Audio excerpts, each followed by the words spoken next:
Tinukoy na ng PNP ang rider na pumatay sa kapwa rider sa Quezon City. Nagmalasakit lang ang biktima ng habulin ng suspect na tumakas sa MMDA enforcer. Nasa frontline ng balitang yan, si Brian Basa. Wanted ng Quezon City Police ang rider na si Apo Cabalo Sampilio. Siya ang tinuturong pumatay sa kapwa rider niyang si Wilmer Zara sa Commonwealth Avenue sa Quezon City noong March 14. Nagmalasakit lang si Zara at hinabol si Sampilio. Tumakas kasi ang suspect sa sumita sa kanyang MMDA enforcer dahil sa traffic violation. Pero binaril ni Sampilio ang kapwa rider na humabol sa kanya. Tinangkapang tangayin ng suspect ang motor ng biktima.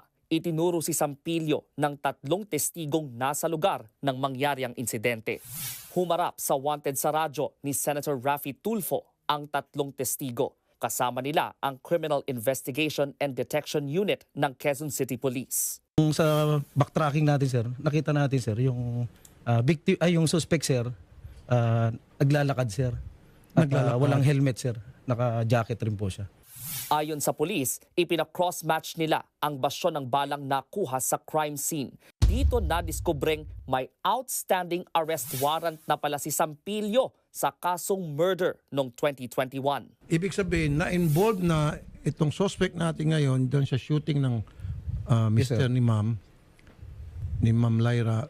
Ibig sabihin, meron siyang kaso. Nagkaroon ng hate sa nung gumawa ka ng cross-matching. Binigyan ni Senator Tulfo at ng MMDA ng 1 milyong pisong pabuya ang 3 testigo para matukoy ang suspect. Nasampahan na rin ng reklamong murder ang hinahanap pang suspect. Mangiyak-ngiyak naman ang byuda ng nasawing rider nang makausap si Senator Tulfo.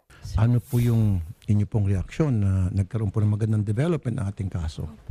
Una po sa lahat, sir, malaking bagay po yung nagawa niyo po. Sobrang laking tulong po nun para ma-resolve agad yung kaso ng asawa ko. Alam ko naman po yung mga witness po ay syempre may takot din po na nararamdaman sa pagtulong po nila sa akin. Pero dahil nga po doon sa pabuya na binigay po ninyo at ng MMDA, meron po mga tutulong po sa amin para po sa asawa ko. Hinihintay ni Tulfo ang panig ng suspect. Abo Cabalo, Sampilo, kung hindi po ikaw yung namaril, pwede ka naman punta rito para magpaliwanag at nakahintay naman yating mga pulis para tangkapin yung paliwanag.